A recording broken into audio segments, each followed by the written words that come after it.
Pampu et Tampu. Pampu et Tampu étaient deux bons amis. Cette fois, Pampu et Tampu projettent de faire de plus gros méfaits. L'idée de s'asseoir dans le compartiment moteur du train. Le train était sur le quai. Un grand vieillard à la grande moustache vérifiait le biais des passagers et le conducteur du train n'était pas visible. Pampu, assis sur un arbre, voit qu'il n'y avait personne dans le compartiment moteur du train. Pampu et Tampu descendent lentement de l'arbre. Les deux ont remonté le compartiment moteur pour confirmer qu'il n'y avait personne dans le compartiment moteur. Et ont constaté que la porte était également ouverte. Ils ont monté l'escalier et sont entrés dans le même compartiment moteur. Oh wow, tout est si brillant et coloré! Wow, c'est merveilleux ici, Tampu, regarde ça! Ça ressemble à une tige, on va la pousser vers le bas. Pampu vit et cria après avoir vu les structures en forme de baguette dans le train, et à leur surprise, le train démarra. Oh mon Dieu, le train s'est mis à rouler! Tout!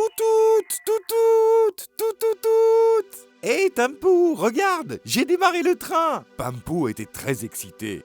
Tampu était très heureux aussi. Les deux ont commencé à sauter à l'intérieur du compartiment moteur. Mais après un certain temps, ils ont entendu un bruit à l'extérieur du train. Le train n'était pas complètement immobilisé et le grand vieil homme n'avait pas fermé les portes du train et le train avait démarré. Voyant cela, le grand vieillard appelait le chauffeur.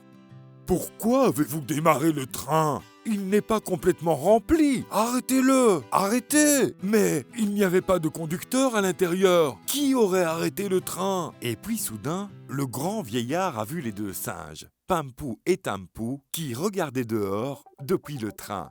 « Oh mon Dieu! Ça veut dire que ces singes ont démarré le train! » En voyant les quais sur la plateforme, Pampu et Tampu devinrent encore plus heureux.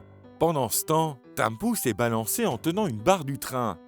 Et à leur grande surprise, ils ont découvert que le train allait de plus en plus vite.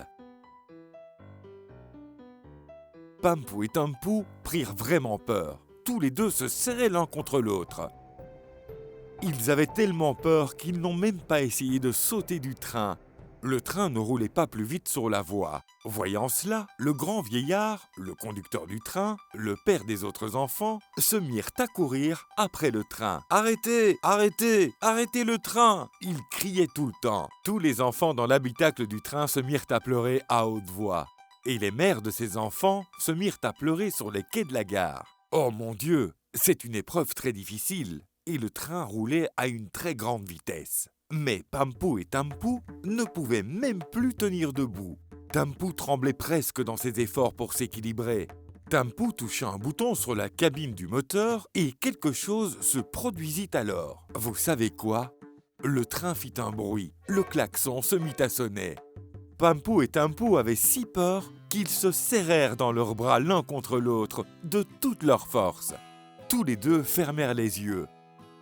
Oh mon Dieu, personne ne savait ce qui allait se passer ensuite. Le chauffeur et le grand vieil homme poursuivèrent toujours le train. Lorsque le conducteur a appris que le train était sur le point de quitter la gare, il a sauté à l'intérieur du compartiment moteur en tenant les barres qui se trouvent sur les portières. Pampu et Tampu n'ont même pas réalisé que le conducteur était entré dans le compartiment moteur.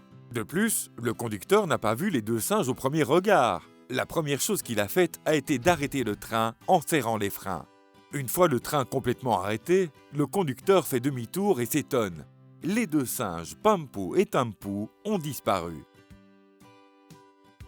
Où sont ces singes?